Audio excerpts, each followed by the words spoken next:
అందరికీ నమస్కారం. Hindu Muslims bye bye అంటారు.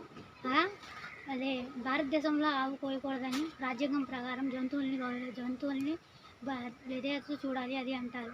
కానీ మా ఇంటి వెనకాల వారం వారం ఒక ఆవుని 2 ఆవుల్ని కోసేస్తున్నాడు. రహమతుల్లా అని అతన్నేమో వాళ్ళ కొనుక్కొస్తాడు రహమతుల్లా అనేవాడు. వాళ్ళ అన్నయ్య మగ్గుల్ భాష ఉస్మాన్ వాళ్ళ కొడుకు వాళ్ళేమో బిస్మిల్లా చేస్తారు కింద ఆవుని పడేసేసి. వాళ్ళ అబ్బాయిలు రసూలు, షాజహాను, నాగూర్ బాషా, మౌలానా వాళ్ళందరూ కలిసి ఆవు మాంసం ఏమో సేల్ చేస్తారు. విజయవాడ అటు ఊర్లు తీసుకెళ్ళి హోటల్స్కి వేస్తున్నారు. ఆ హిందూస్ కూడా అమ్మేస్తున్నారు. వాళ్ళదేమో హిందువుల ప్రకారం చట్ట ప్రకారం నేరం అది. ముస్లిమ్స్ కోయడం ఆవులు అది. నేను ఒక ముస్లిమ్సే. ఈరోజు ఏమైందంటే వాళ్ళు ఆ రోజు రాత్రి కోసారు. వాళ్ళు శనివారం అర్ధరాత్రి కోసేసి పేగులు మా ఇంటి వైపున పడేశారు. ప్రతి వారం ఇదే జరుగుతుంది. అయితే ఆ పేగులు ఏంటి మా ఇంటి వైపున పడేయడం ఏంటి అని చెప్తే వాళ్ళు అన్నారు, నిన్నేంటి ఆవునేంటి నిన్ను కూడా కోసేస్తానని కత్తి తీసుకొస్తున్నాడు ఆయన. అసలు ఏం చేయాలో ఏమో తెలియదు. ఒకసారి పెట్టారు.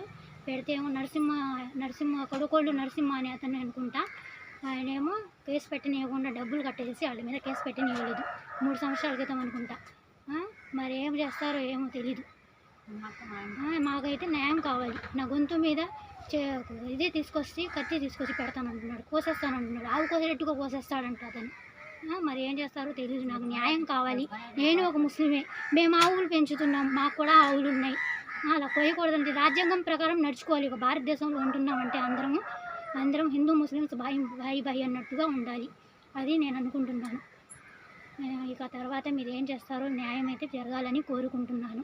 కోర్టుకు వెళ్ళి కేసు పెట్టాను. ఏం జరుగుతుందో తెలీదు. థ్యాంక్ యూ అండి.